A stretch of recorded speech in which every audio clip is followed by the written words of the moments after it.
Siapapun yang lewati terowongan ini harusnya mendapatkan semacam memori kesadaran dalam dirinya. Luar biasa. Kita dari situ mendengarkan bunyi beduk. Kita dari sana mendengarkan bunyi lonceng. Dan kita di tengah-tengah ini. Sekarang ini kan ada nggak tahu saya Pak, nitah gimana cara berpikirnya pun saya nggak paham itu. Menyatukan antara gereja dengan masjid. Ya, apa sih sebenarnya yang mereka mau gitu sih? Yang ingin saya tanya itu apa sebenarnya yang mereka mau? Kita begitu aja bicaranya. Toleransi itu sebenarnya kebablasan Pak, kebablasan. Buat terowong bawah tanah cuman untuk menemukan antara gereja dengan masjid, itu sebenarnya kalau kita boleh berbicara itu kayak nggak ngabisin anggaran aja Pak. Jadi kalau sebenarnya Bapak Ibu, kalau sekarang nih kita lihat ada kelompok-kelompok liberal itu, tidak ada orang kafir sekarang kata dia. Ya memang bahasa mereka itu pada hakikatnya agak sedikit benar, tapi juga salah gitu. Salahnya karena mereka mencari pembenaran. Betulnya memang kafir yang dimaksud pada masa itu adalah orang-orang Yahudi dan Nasrani. Bisa dipahami Bapak Ibu ya? Yahudi dan Nasrani pada saat itu, itulah yang disebut dengan kafir. Nah yang ketiga ada namanya kafir Quraisy. Kafir Quraisy tersebut. Sehingga nisbatnya kafir itu diperuntukkan bagi kafir Quraisy, Yahudi, dan Nasrani. Nah surat Al-Kafirun itu turun itu karena kafir Quraisy. Sebagian lagi diperuntukkan bagi orang-orang Yahudi dan Nasrani. Yang kelak akan bertemu di mana? Di Madinah. Meskipun di situ juga ada. Di situ juga ada. Nah orang-orang yang menyembah atau orang-orang yang beragamakan yang berbeda, penyembahan Tuhan yang berbeda, itu mereka disebut dengan musyrikun. Orang-orang musyrik. Jadi ada kafir, ada musyrik, ada muslim. Nah muslim itulah kita, musyrik itu orang selain daripada kafir Quraisy, selain daripada Yahudi, selain daripada Nasrani. Pertanyaannya adalah mengapa kok sampai saat ini bahasan Quraisy itu adalah sama, dipahami sama. Tidak ada masalah sebenarnya dipahami sama. Kenapa? Karena arti kafir adalah menutupi diri daripada kebenaran. Menutupi diri daripada kebenaran agama, kebenaran Allah, kebenaran Rasulullah. Disitulah kemudian oleh para ulama dinisbatkan pada pemahaman tersebut. Banyak orang tidak percaya dengan Allah, kelompok-kelompok yang tidak percaya dengan Allah, kelompok-kelompok yang tidak percaya dengan Rasulullah. Makanya kenapa sisi kesamaannya ada antara Yahudi, Nasrani, dan Islam itu. Apa sisi kesamaannya? Kiblatnya sama. Di mana kiblatnya? Masjidil Aqsa. Dipindahkan ke Masjidil Haram, tidak mau mereka, nggak terima, protes. Keluar mereka daripada Islam. Akhirnya apa? Apakah mereka tidak percaya kepada Allah? Tidak. Mereka percaya kepada Allah. Yang menjadi persoalannya siapa? Nabi Muhammad. Sama Nasrani, Yahudi, sama. Persoalan mereka ada pada Nabi Muhammad. Nah, bagaimana dengan kafir Quraisy? Sama. Perbedaannya sama. Persamaannya jelas. Mereka tidak suka dengan Nabi Muhammad. Nasrani juga sama. Kata Nasrani, Muhammad bukan Bani Israel. Yang kedua, kami tidak suka dengan syariat-syariat itu. Kebanyakan syariat. Kebanyakan aturan, kata dia. Kemudian, kiblat dipindahkan dari Masjidil Aqsa ke Masjidil Haram. Cuma dengan orang Quraisy tidak begitu. Orang Quraisy, Muhammad bawa agama baru. Padahal agama nenek moyang ini sudah bagus. Dan kita sudah damai, tentram.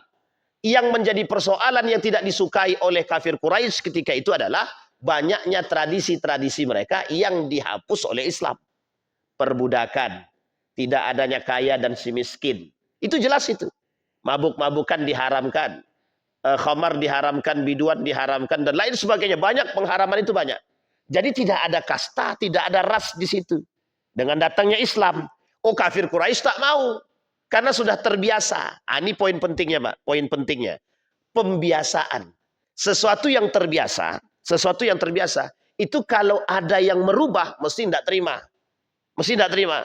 Sama istilahnya dengan di tempat kita juga begitu. Orang yang sudah sangat-sangat sering baca Yasin setiap malam Jumat. Tiba-tiba datang orang yang mengatakan haram, kafir. Kan agak bertolak belakang nih gitu. Meskipun itu dunia perdebatan ikhtilaf gitu. Yang salah kan yang mewajibkan, yang tak wajib ya silahkan, yang tidak mewajibkan ya silahkan yang mau buat. Tapi persoalan itu kebiasaan, tradisi yang sudah dijalankan. Nah, ada yang tidak terima ketika digeser. Misal kita ganti tradisinya bukan Kamis malam, bukan Kamis malam Jumat, tapi kita ganti menjadi Rabu malam Kamis. Kalau Rabu malam Kamis ini dari dulu dibiasakan, maka tidak ada Kamis malam, yang ada Rabu malam. Sama istilah itu juga. Begitu juga orang kafir Quraisy sudah terbiasa dengan tahta, sudah biasa dengan tandu. Tandu itu maksudnya tempat duduk mereka singgasana yang diangkat oleh budak. Itu sudah biasa. Mereka sudah menikmati. Sudah ada perbedaan antara si kaya dan si miskin. Jadi pada saat itu konglomerasi itu jelas. Yang miskin nggak mungkin kaya, yang kaya sulit untuk miskin. Nah, begitulah bahasanya. Artinya ketika itu Bapak Ibu sekalian yang berbahagia, tradisi ini sangat sulit bagi mereka jika harus dihapuskan untuk ditinggalkan. Nah, orang sekarang perbedaannya dengan dahulu itu. Orang sekarang sudah muslim tapi masih kayak jahiliyah gitu. Nah, jadi mereka lebih senang dipuji, diangkat, disanjung dan kaya. Nah, terlebih orang masyarakat Indonesia itu banyak pengen kaya instan gitu. Jadi pengennya kaya cepat gitu, tapi enggak mau proses. Sampai agama pun dijual gitu. Yang penting dapat duit. Nah, jual agama, duit dapat gitu.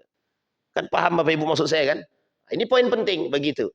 Artinya kafir Quraisy, Yahudi, Nasrani ketika itu mereka menolak kebenaran agama. Yang terjadi pada saat itu adalah pembenaran. Nah, hari ini itu banyak istilah pembenaran bukan kebenaran. Jadi yang paling penting yang mereka ingin usung hari ini adalah bagaimana membenarkan, bukan pembenaran bukan membenarkan. Bukan mencari kebenaran tapi mencari pembenaran dari sisi yang lain. Sekarang kita lihat dari sisi berbagai macam arah sama. Nah, kita lihat dari sisi agama. Di dalam sisi agama itu banyak kelompok-kelompok yang muncul hari ini dengan model-model. Ada yang membawa kelompoknya, ada yang fanatiknya berlebihan dan lain sebagainya. Mati-matian pun mereka sesat pun tetap dia percaya kami bertabaruk dengan kiai kami. Meskipun itu sesat tetap juga. Kenapa? Nah, ini istilah pembiasaan saja. Jadi dibiasakan orang itu dengan kondisi seperti yang kita alami, maka itu akan menjadi satu hal yang terbiasa. Contoh, misal kita punya tradisi yang kita biasakan kalau lewat di depan orang nunduk. Di Arab enggak mau terima dia. Jadi kalau Bapak Ibu di depan orang Arab nunduk begini jalannya, itu dikemplang kita Pak, tak gitu deh. Jangan berlebihan gitu deh. Mereka nggak suka tradisi begini. Artinya menurut mereka di Arab itu takzimnya berlebihan. Menghormati orang tapi berlebihan. Kalau kita itu adat istiadat gitu. Tradisi yang memang untuk menunjukkan penghormatan kepada yang tua atau terhadap orang yang sedang duduk. Kita kan tidak bisa sembarangan tuh. Ibu kalau di Arab kan Bapak Ibu sering kan lihat orang lewat suka-suka hati dia. Mau langkah kaki, langkahlah, kepala pun bisa dilangkahkan gitu. Nah, tapi bagi mereka itu biasa. Bagi kita itu agak sedikit aneh atau tabu. Sama Pak. Contoh, kalau di Arab itu pukul pantat ngamuk dia Pak.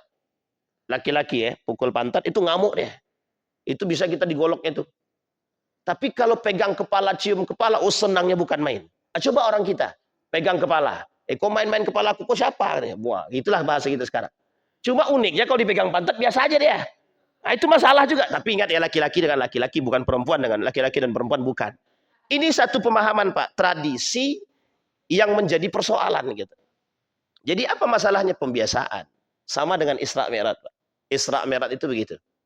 Karena pada saat itu sesuatu yang luar biasa itu tidak pernah mereka temukan, jadi menjadi sesuatu yang tidak bisa diterima oleh akal.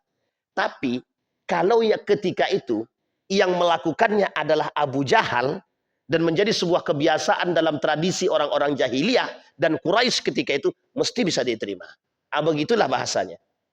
Karena tidak ada pembiasaan dan ini hanya masalah waktu saja. Waktunya apa? Ketika semua orang mulai mengakui dan membiasakan tradisi tersebut, maka biasa. Contoh. Kita ambil contoh. Ibnu Taimiyah itu pernah mengalami satu cerita yang sifatnya karomah. Karomah. Tapi ini aneh bagi satu kelompok. Karomah ya, karomah itu aneh. Kalau kita lihat ada orang punya karomah, itu bagi satu kelompok tuh, gak ada kayak gitu-gitu itu. Gak ada. Saya cerita sama Bapak Ibu. Mungkin enggak ada orang bisa berjalan di atas air? Mungkin apa tidak? Mungkin Pak ya? Mungkin apa tak mungkin sekarang nih? Abang percaya apa tidak? Mungkin apa tak mungkin Bapak Ibu? Mungkin apa tak mungkin? Yang pernah bertemu lah, yang pernah bertemu. Yang pernah melihat gitu. Nggak ada kan? Sehingga ada dua kemungkinan. Bapak Ibu bisa bilang percaya karena ada mungkin obrolan turun-temurun. Satu. Yang kedua, ada orang yang tidak percaya karena kami nggak melihat Ustaz. Sama, begitu dia. Kasus Isra Mi'raj itu kan begitu. Kami nggak lihat. Tapi kalau mereka melihat, bisa jadi mereka iya kan. Itu poin pentingnya. Sehingga ketika mereka tidak melihat, ya mereka nggak bisa mengatakan iya. Dan salahkah? Sebenarnya tak salah. Cuma yang salah di situ adalah karena Abu Lahab itu pengen sekali menjatuhkan Muhammad. Disitulah silah istilahnya. Jadi dia bahagia sekali seolah-olah dia menang.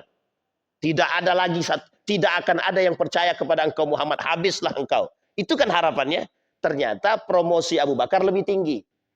Promosi Abu Bakar. Ternyata Abu Bakar memiliki iman yang kencang dan tinggi dalam mempromosikan keimanan tersebut.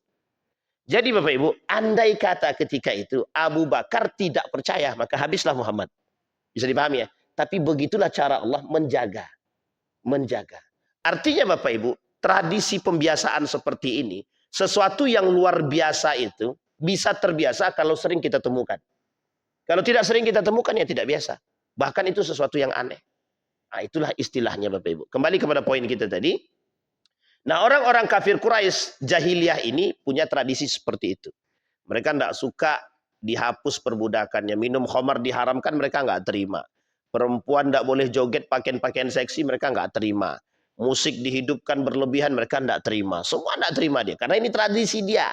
Yang memang biasa mereka lakukan. Nah, datang Muhammad, datang baginda Nabi membawa risalah, menghapus tradisi-tradisi ini. Otomatis mereka nggak terima. Disinilah rentetan pertamanya, mengapa ini bisa terjadi, mengapa Isra Mi'raj bisa ditolak. Itu rentetan pertamanya. Sama, kalau seandainya Nabi Muhammad, asalnya Muhammad ini adalah orang yang sangat terpercaya. Ketika Nabi Muhammad sebelum membawa risalah, semua orang tunduk dan patuh dengan perkataannya. Semuanya. Bahkan meletakkan Hajar Aswad saja, itu Nabi Muhammad bisa mengumpulkan 4 kabilah. Jadi 4 kabilah itu didamaikan oleh seorang pemuda bernama Muhammad. Hanya untuk meletakkan Hajar Aswad. Artinya sebelum Islam datang. Sebelum risalah itu datang. Bisa dipahami ya? Sebelum risalah datang. Tapi setelah risalah itu datang, semua menolak. Kenapa menolak? Karena bukan dari kabilah-kabilah mereka. Tapi kalau dari kabilah mereka, kira-kira mereka terima nggak? Sama Pak. Kita kan begitu juga karakter kita. Kalau yang dipilih itu dari golongan kita, mati-matian. Mau penipu dia kita tetap pilih. Dia keluarga aku kata dia. Maupun penipu dia kita tetap pilih kan. Itu salah satu sisi Pak. Oh kenapa kau pilih dia? Kebetulan kami satu kampung. Kebetulan. Kenal tidak, belum pernah ketemu. Kebetulan satu kampung. Tetap dipilih. Ini sebenarnya nalurikah atau fitrahkah? Nalurikah atau fitrahkah? Sama kan? Kondisinya. Kenapa orang Quraisy juga begitu? Ya sama. Dari dulu sudah ada hal seperti ini. Maka ketika itu, naiknya Nabi Muhammad SAW atau dibaiatnya Nabi sebagai seorang Nabi, ini lebih berkesan bagi mereka karena telah menolak ajaran nenek moyang. Padahal tidak. Padahal tidak. Kalau dikembalikan pada ajaran nenek moyang sebelumnya dari Nabi Adam sampai Nabi Isa, sama tradisinya. Sama, hanya saja perbedaannya terletak pada tambahan syariat dan terletak pada model sholatnya. Syariatnya. Jadi sholatnya pakai gerak. Pada masa dahulu sholat tidak pakai gerak. Cukup duduk, ada yang sujud, ada yang cuma duduk berdoa. Nabi Yusuf alaihissalam itu sholatnya duduk, kemudian berdoa. Itu Nabi Yusuf. Nabi Adam alaihissalam cukup duduk, selesai. Jadi model-model sholat itu. Nah pada Nabi, pada masa Nabi, model sholatnya beda. Bergerak. Sehingga oleh para ulama, merujuk kepada hadis, kata para ulama hadis, tidak ada hadis mutawatir tentang gerak sholat ini. Yang ada hadisnya ahad. Makanya terjadi banyak perbedaan.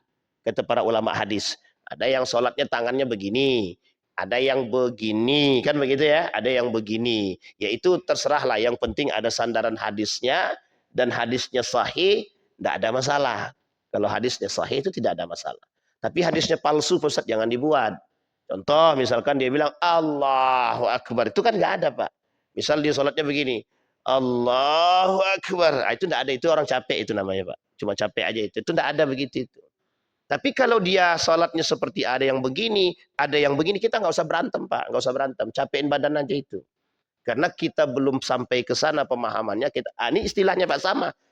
Orang sekarang itu kenapa dia berantem? Kenapa mereka berantem? Karena belum sampai pemahamannya pada di situ. Kalau sudah sampai, oh iya ternyata ada juga sandarannya. Kecuali mereka yang sudah sampai mengerti, tapi diundung oleh nafsu mereka, seolah-olah diri mereka lebih baik daripada yang lain. Ini masalah. Dan ini adalah karakteristik jahiliyah. Apa kata Nabi? Yahsabun annahum yahsabuna ala syai' wa laysu ala syai'. Mereka beranggapan diri mereka paling benar, tapi mereka nggak mau mengatakan diri mereka benar. Mereka mengatakan diri mereka paling benar, tapi sesungguhnya mereka belum tentu benar. Nah, ini poin penting, Pak. Tapi kalau kita kembalikan pada pemahaman hadis tadi, ikhtilaf pada pemahaman itu saja. Kita ambil contoh.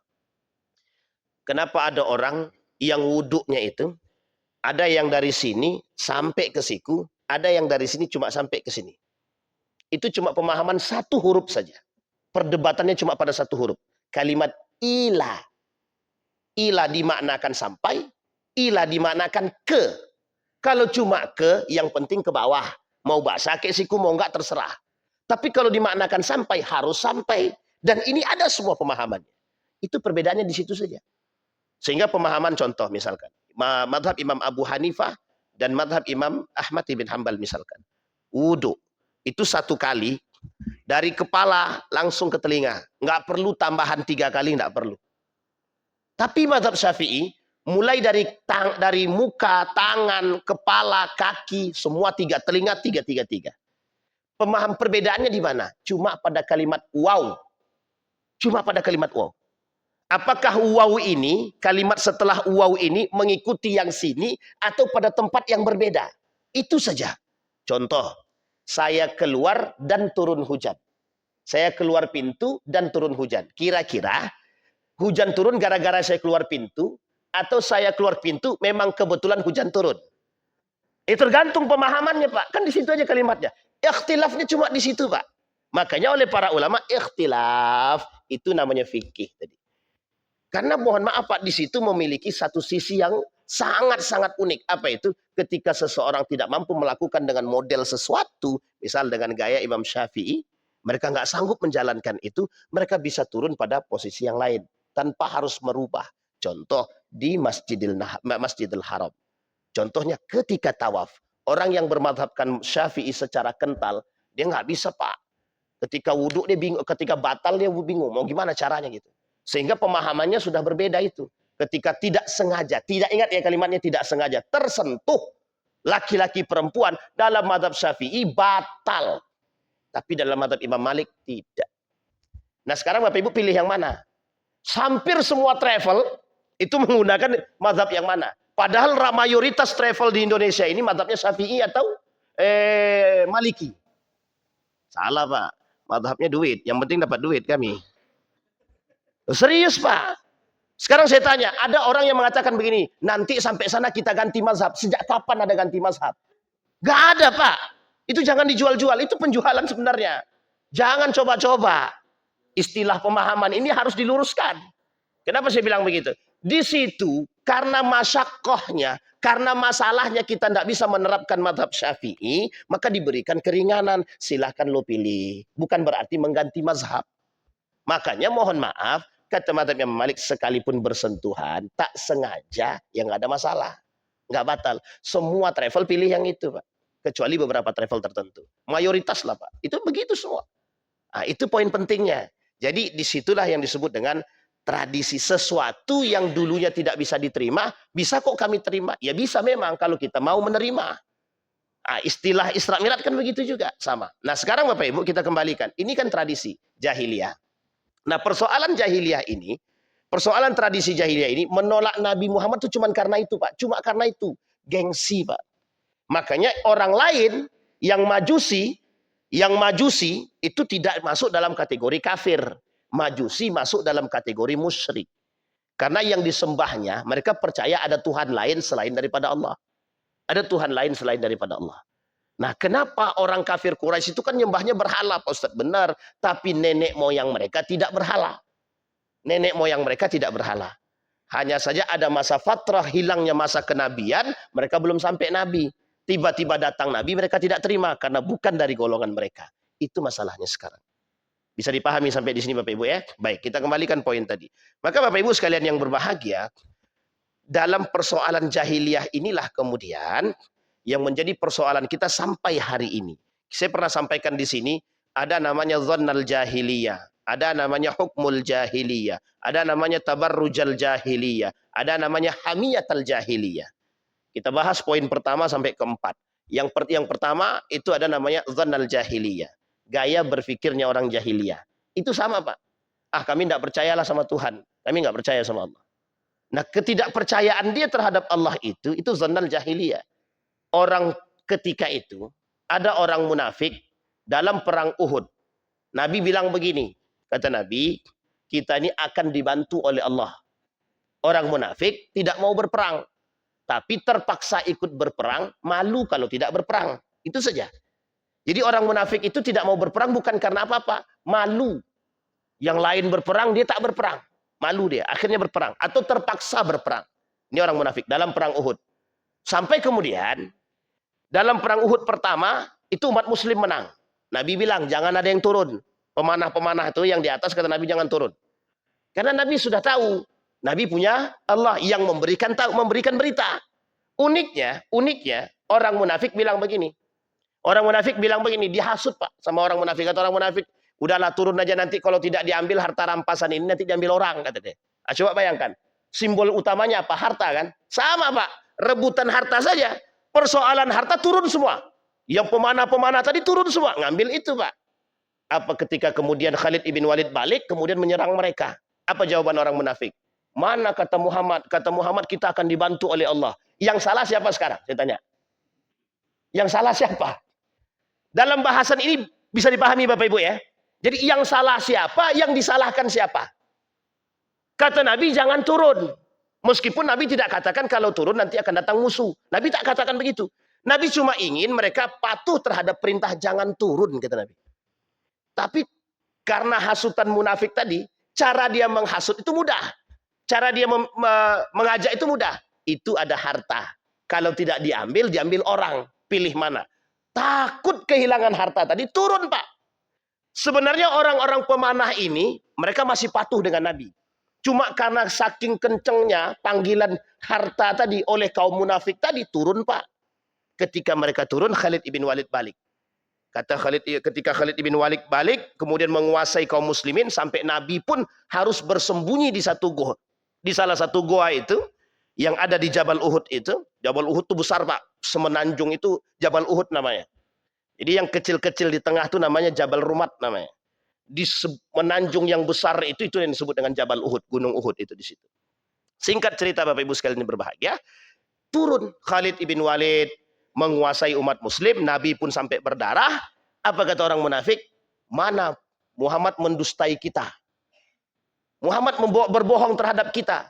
Kata Muhammad kita akan dibantu oleh Allah, kita akan menang. Mana buktinya kita kalah, kata dia gitu kan. Yang salah siapa? Yang disalahkan siapa? Mereka yang tidak patuh, ya akhirnya dampak daripada ketidakpatuhan mereka. Mereka lupa kalau Muhammad ini nabi. Sebenarnya bukan lupa. Tapi mereka ingin membangkang seolah-olah perkataan Muhammad itu tidak mungkin terjadi. Padahal perkataan Nabi selalu terjadi. Nah inilah kemudian Bapak Ibu yang terjadi hari ini. Nabi bilang, ana masalu rajulin. Kata Nabi, aku ini seperti seorang laki-laki, seorang pemuda. Istauqada nara, menghidupkan api. Kemudian datang binatang melata mendekati api. Kemudian kata Nabi, kata pemuda tersebut, dia tariknya satu persatu. Ditarik satu persatu, Pak. Jadi binatang melata tadi yang mendekati api tadi ditarik satu-satu. Siapa yang menarik pemuda tadi? Nabi bilang, itulah permisalan aku, kata Nabi. Terhadap umatnya. Aku bilang, kata Nabi, jangan kalian mendekati api neraka, tapi kalian dekat juga, kata Nabi. Tapi karena di api neraka tadi, di api tadi, banyak, Pak, yang mereka harapkan. Di situ ada harta, di situ ada wanita, di situ ada tahta. Semua nampak di situ. Dan nampaknya seperti fata morgana. Dari jauh nampak harta, didekatin ternyata hanya api. Dalam bayangan itu begitu. Sehingga orang berbondong-bondong mendekati api. Bayangkan, seorang pemuda menarik satu-satu. Tapi karena saking banyaknya, ya udah silakanlah. Tidak sanggup Nabi narik satu-satu. Istilahnya begini, kata Nabi, kelak di akhir zaman itu, kata Nabi, akan banyak orang-orang yang menyimpang daripada agama. Nabi sudah kasih tahu jalan yang benar tuh begini. Berpegang teguhlah kalian dengan Al-Quran dan Sunnah, jelas itu. Jalan kalian jelas. Kalau Nabi bilang, jangan jadikan orang kafir sebagai pemimpin, kata Allah dalam Al-Quran. Ya kita jadikan juga. Jangan jadikan orang kafir sebagai sahabat sejati, kita jadikan juga. Jangan kerjasama dengan orang kafir musuh kita buat juga. Nah, coba bayangkan tuh. Ini unik, Pak, unik sangat. Jangan kita itu terlalu dekat dengan orang kafir juga nggak boleh.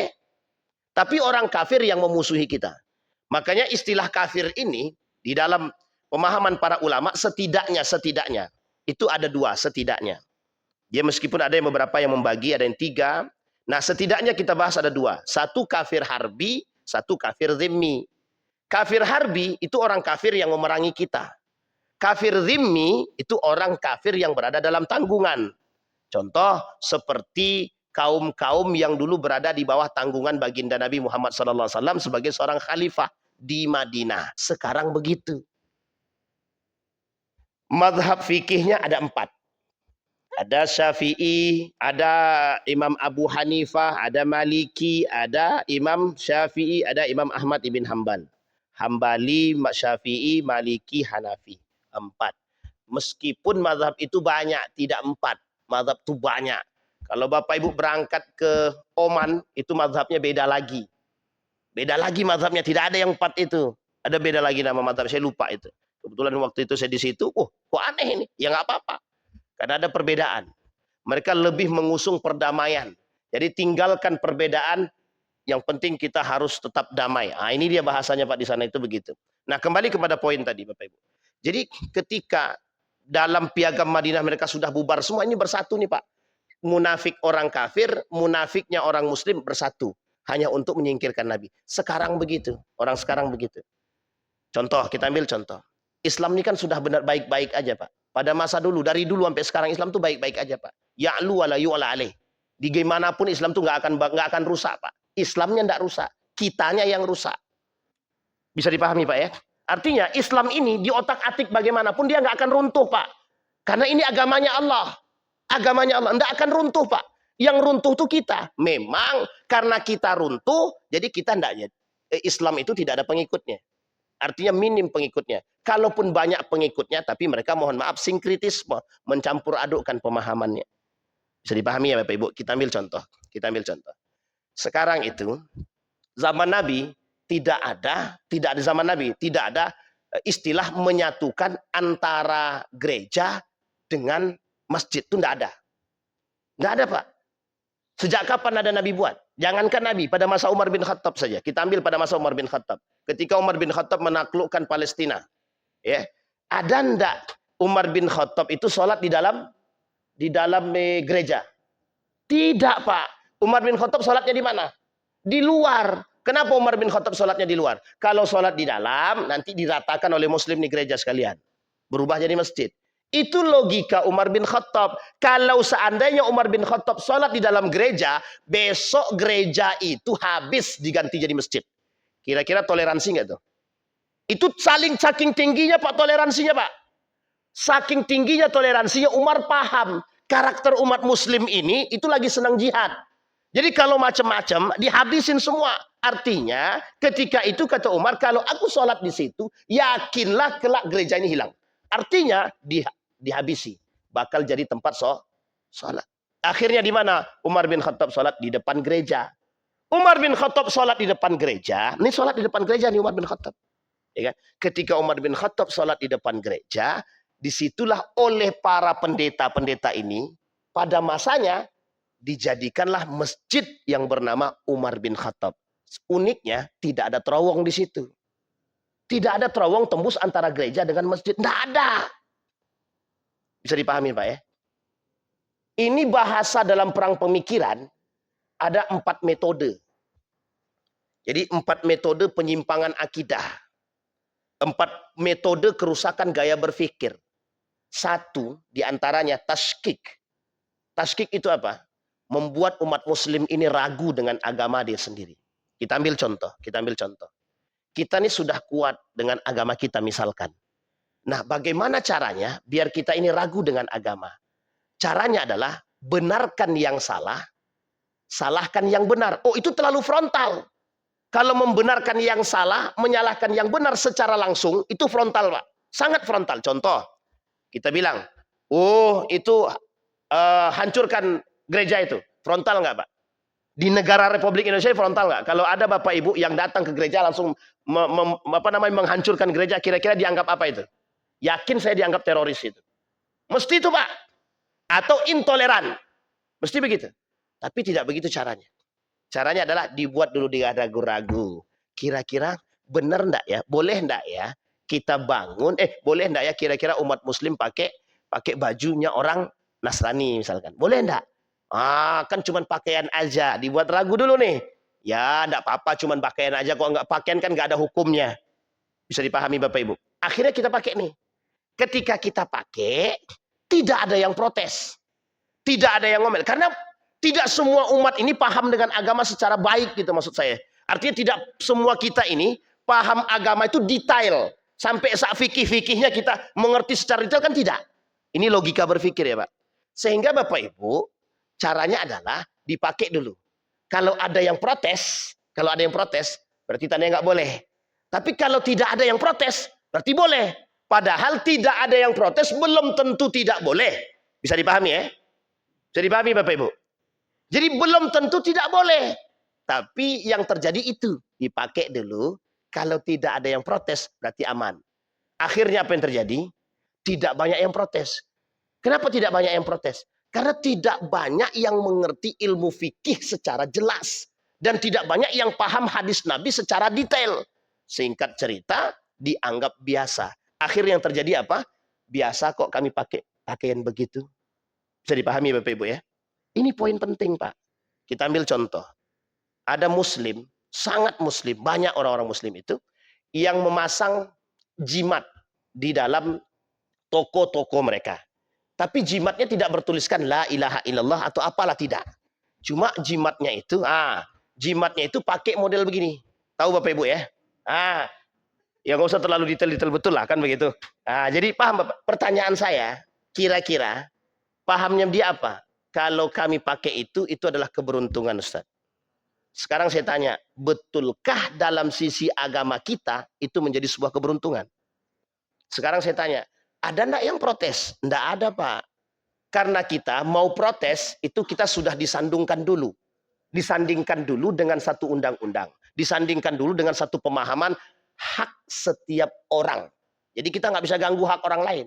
Toko-toko saya, mau saya pakai gimana pun itu urusan saya. Mau saya menyimpang atau tidak itu urusan saya. Sehingga mohon maaf Pak, orang hari ini ketika ingin menasihati, maaf Pak itu syirik. Dijawab sama tukang tokonya, ini toko siapa? Toko Anda apa toko saya? Sekarang saya tanya Bapak Ibu, sudah pernah terjadi pada masa Nabi? Sudah. Ketika seorang pemuda jualan, melakukan kerusakan dalam timbangan, dia tipu orang dalam timbangan. Dijawab sama pemuda tadi, pada seorang sahabat bilang begini, ente itu sudah melakukan penipuan. Apa jawaban tukang pedagang tadi? Kata dia, jangan kau campuri urusanku. Ini urusanku, dagangan aku. Ini jahiliyah Pak pada masanya. Dagangan aku, ngapa pula kau ngatur-ngatur aku? Mau aku dapat bagaimana tuh terserah. Dijawab lagi sama pemuda tadi, di dalam Islam itu wailul lil mutaffifin. Celaka, masuk neraka. Digitu kan Pak. Dia diam aja dia. Urus sajalah dirimu sendiri, kata dia. Begitulah orang sekarang. Jadi mohon maaf Pak, kita tidak bisa masuk secara mendalam, tapi kita cuma bisa mengingatkan. Itu pun hanya yang paham, yang mengingatkan. Itu pun kalau yang diingatkan. Ada orang paham tidak mau mengingatkan, ada orang paham diam aja. Sedikit di antara orang yang mengerti yang mau mengingatkan. Itu contohnya. Bisa dipahami Pak ya? Jelas Pak, syirik apa tak syirik? Syirik apa tak syirik? Syirik Pak, tapi kan dianggap biasa itu. Nah, sama istilah dengan pakaian tadi. Nabi bilang dalam hadisnya. Kata Nabi, di dalam hadis itu, bukan dari golongan kami. Laisa minna man yalbas.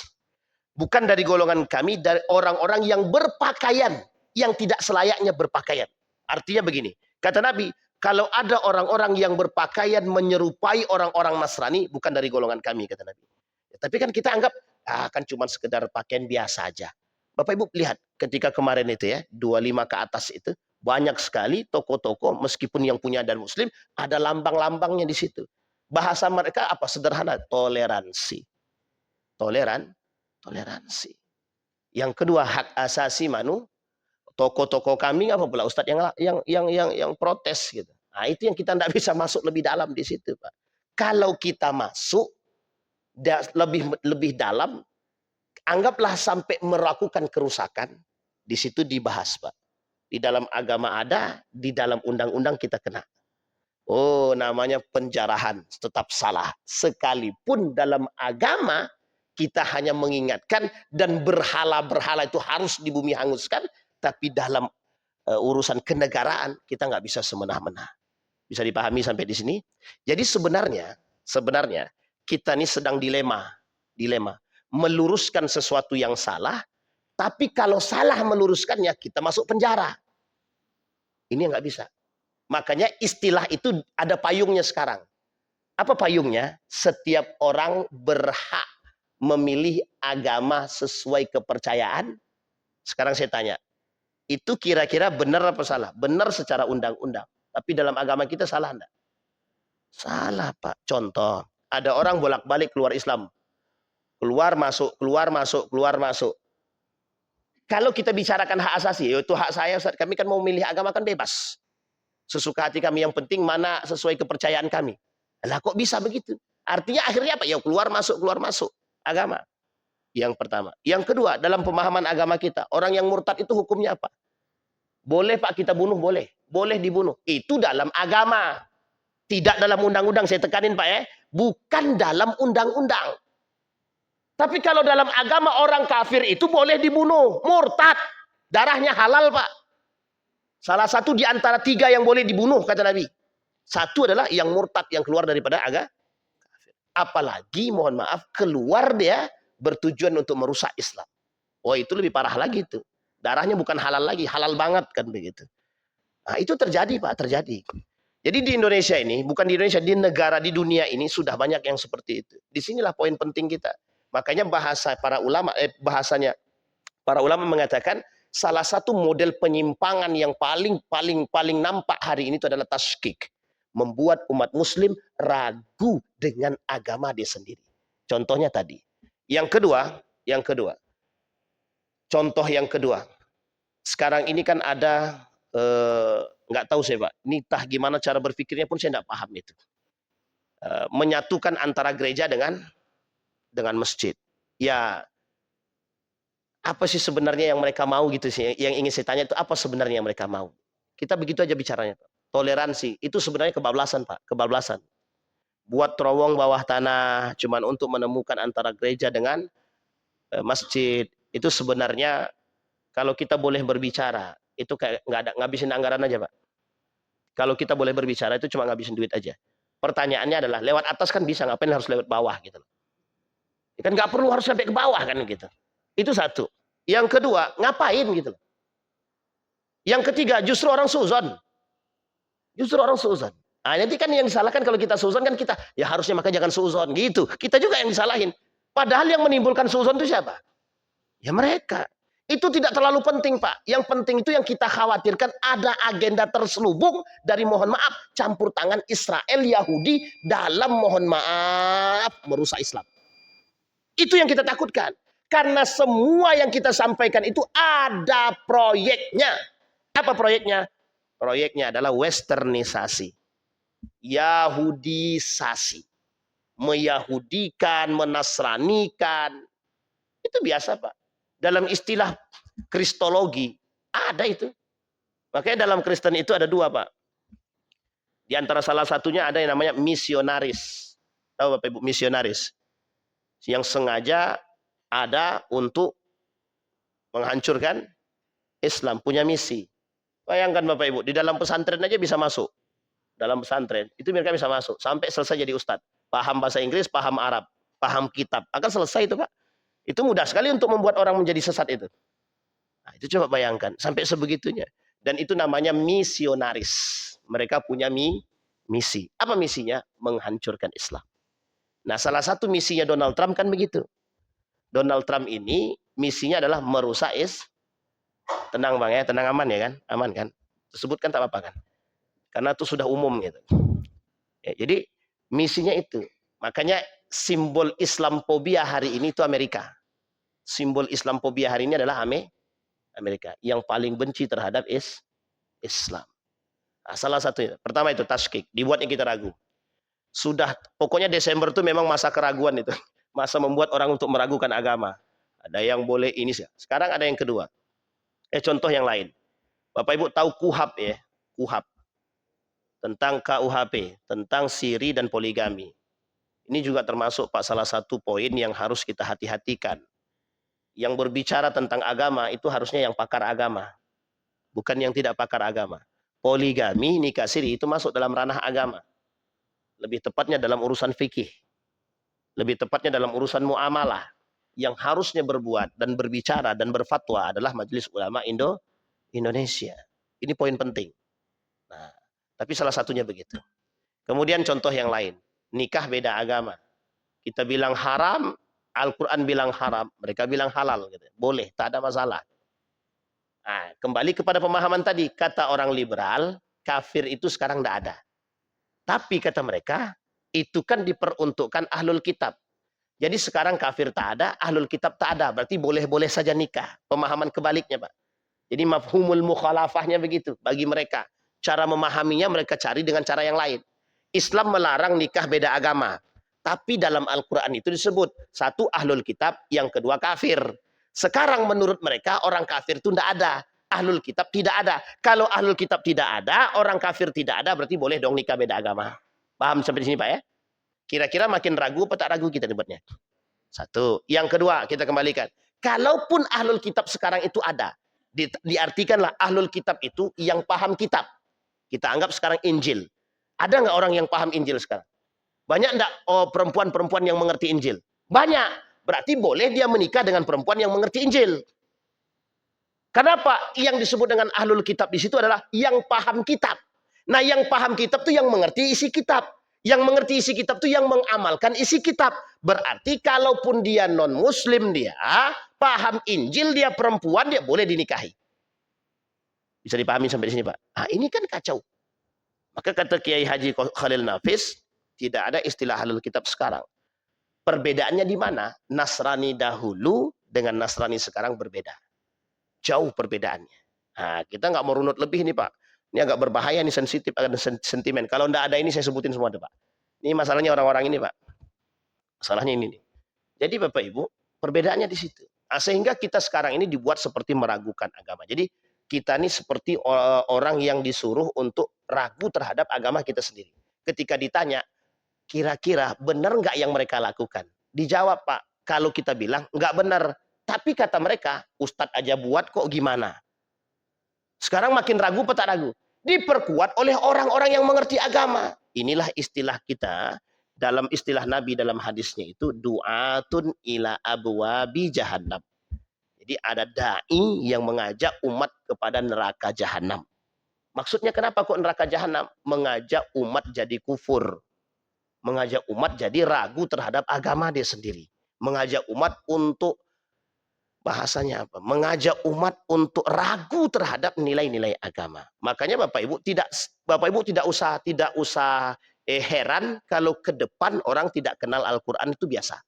Kalau ke depan ibu tidak lihat apa namanya, jangan heran ketika melihat orang tidak sholat, itu biasa. Jadi ke depan kita melihat perempuan tidak pakai baju pun itu biasa.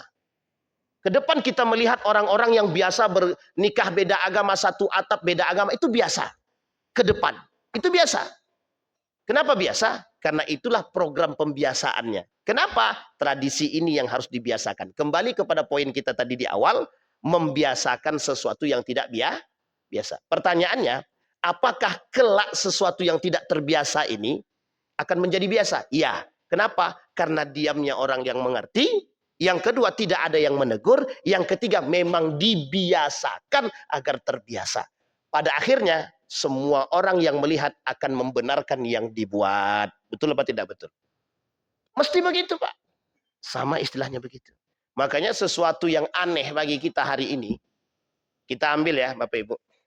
Di dalam tradisi kita. Isra Mi'raj ini, tradisi dari dulu. Dari zaman dulu orang selalu memperingati Isra Mi'raj. Di mana-mana kan. Ada yang pakai kemplang. Bukan kemplang.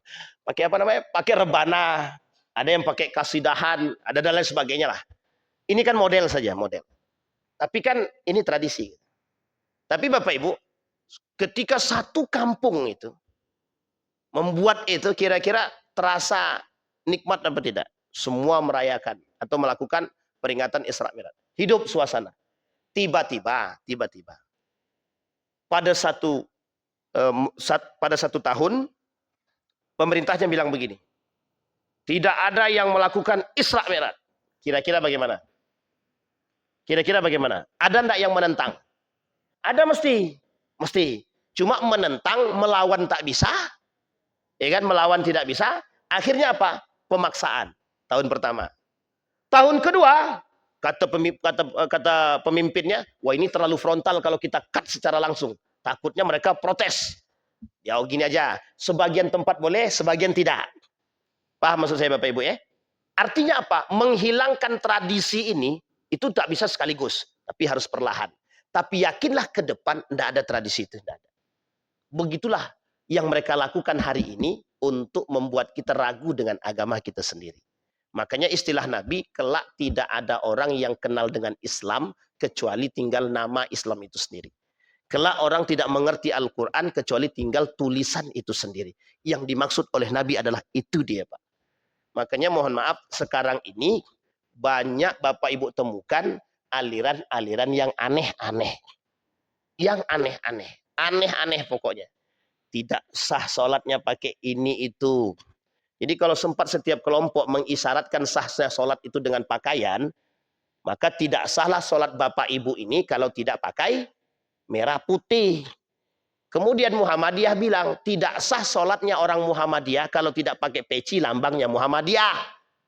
Tidak sah kata orang NU, orang-orang yang sholat kalau tidak pakai baju yang tuliskan NU. Kalau sempat semua pakai syarat begini, untuk mendapatkan sahnya sholat, rancu atau kacau? Dua-duanya Pak. Rancu, kacau juga.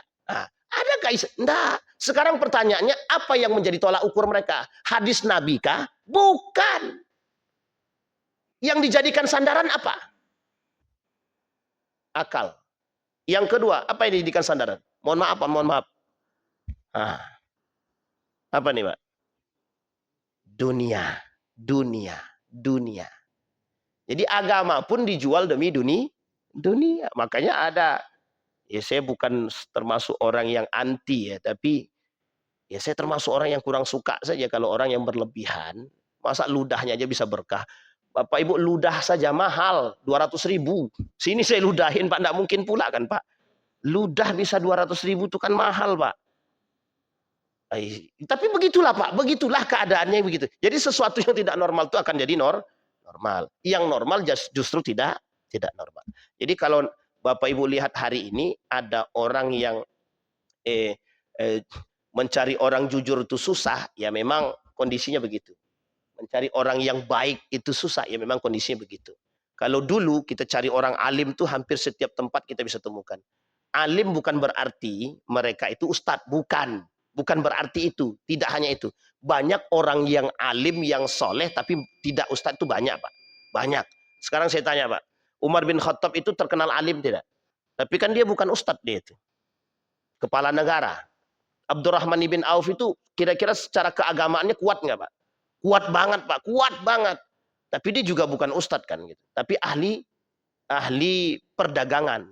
Utsman bin Affan. Ya tidak semuanya juga hafal Quran Pak. Memang banyak, rata-rata sahabat Nabi memang hafal Quran. Ada beberapa yang tidak. Tapi kan setidaknya hafal mereka itu paling, ya masa nggak mungkin Al-Fatihah nggak hafal, itu kan nggak mungkin sekali kan gitu. Nah kalau orang sekarang yang disebut dengan tidak hafal itu ya tidak hafal beneran Pak. Memang tidak hafal. Berbeda tidak hafalnya sahabat dengan tidak hafalnya kita gitu. Tidak hafalnya sahabat itu setidaknya setengah Al-Quran masih hafal dia Pak. Oh tidak hafalnya sekarang, baca Al-Fatihah aja susah. Baca Al-Fatihah aja susah. Itu orang sekarang. Jadi jauh sekali kalau dibandingkan begitu. Nah, terjadinya penyimpangan seperti ini itu biasa. Maka Bapak Ibu akan temukan ke depan itu 20 tahun yang akan datang, kalau ada yang masih hidup di 20 tahun yang akan datang, akan bertemu dengan kondisi seperti apa yang kita katakan. Karena yang berbicara bukan saya tapi baginda Nabi Muhammad sallallahu alaihi wasallam. Hari ini saja itu kita sudah melihat bagaimana banyak sekali yang aneh-aneh muncul. Nah, yang aneh-aneh itu kalau kaitannya dengan kenegaraan mungkin kita biasa saja, Pak. Tapi karena kaitannya dengan agama, ini yang menjadi sensi bagi kita. Kenapa? Karena pikiran kita satu saja. Akan terjadi penyimpangan-penyimpangan. Menghalalkan yang haram, mengharamkan yang halal. Ini yang kita khawatirkan. Menyesatkan orang, dhalun wa adhan. Sesat dan menyesatkan. Bisa dipahami Bapak Ibu ya? Ini poin kita. Nah, intinya Bapak Ibu, saya potong atas saja. Intinya, meskipun tiganya lagi belum kita bahaskan. Intinya, Isra Mi'raj itu kembali kepada Isra Mi'raj, intinya cuma meneguhkan iman. Jadi membuat orang, makanya Bapak Ibu mohon maaf, saya termasuk orang yang mengatakan bahwa Isra Mi'raj itu sangat penting untuk diingatkan. Kenapa? Momen keimanan yang sangat langka karena dia menembus sesuatu yang luar biasa. Sesuatu yang biasa saja bisa dihabisi, apalagi yang luar biasa yang tidak pernah diterima oleh akal yang dalam akal yang sifatnya normal. Maka Bapak Ibu, kuncinya promosi Abu Bakar terhadap keimanan dia itu adalah kunci terbaik, menunjukkan ini loh hakikatul iman, inilah yang sebenarnya iman. Dan Abu Bakar katakan, sekarang saja orang banyak yang tidak percaya dengan Islam, apalagi nanti ke depan. Bisa dipahami Bapak Ibu ya? Ilustrasi. Hari ini terbukti. Muslim banyak yang suka dengan nilai Islam itu sedikit. Muslim banyak yang tidak sholat itu, ya banyak juga. Muslim tapi tak sholat dia. Makanya kalau kita bilang, oh kafir kau tak boleh pula. Kalau boleh Pak kita bilang Pak, kafir nggak usah sholat ente. Tapi nggak boleh Pak, nggak boleh. Kita bilang orang kafir itu tidak boleh. Mengkafirkan orang yang tidak kafir itu tidak boleh. Secara syahadat dia tak kafir. Tapi syahadatnya masih ada. Tapi secara hadis Nabi, orang tidak sholat kata Nabi ya kafir. Ya gimana? Karena memang perbedaan kita cuma di situ. Nah perbedaan kita dengan orang kafir kan tidak sholat saja. Nah kalau kita nggak sholat berarti ya. Itulah bahasanya Pak. Mudah-mudahan ada manfaat bagi kita semua. Kita berdoa kepada Allah. A'udzu billahi minasyaitonir rajim. Bismillahirrahmanirrahim. Hamdas syakirina hamdan naimin. Hamda yuafi ni'amahu wa yukafi mazidah. Ya Rabbana lakal hamdu kama yanbaghi li jalali wajhikal karim wa azim sultanik. Allahumma faqihna fid din wa limna ta'wil. Allahumma ighfir lana dhunubana wa dhunuba walidina warhamhuma kama rabbayana shighara. Allahumma a'inna ala dzikrika wa syukrika wa husna ibadatik. Allahumma khtimna bis salihin. Allahumma khtimna bis salihin. Allahumma jannibna min munkaratil akhlaq wa sayyiatil khuluq. Ya Rabbal alamin. Allahumma inna nas'aluka imanan kamila ويقينا صادقا وعملا صالحا مقبولا وتجارة لن تبور يا أرحم الراحمين اللهم اغفر لهم وارحمهم وعافيهم واعف عنهم وأكرم نزولهم ووسع مدخلهم واجعل الجنة مثواهم ربنا آتنا في الدنيا حسنة وفي الآخرة حسنة وقنا عذاب النار والحمد لله رب العالمين السلام عليكم ورحمة الله وبركاته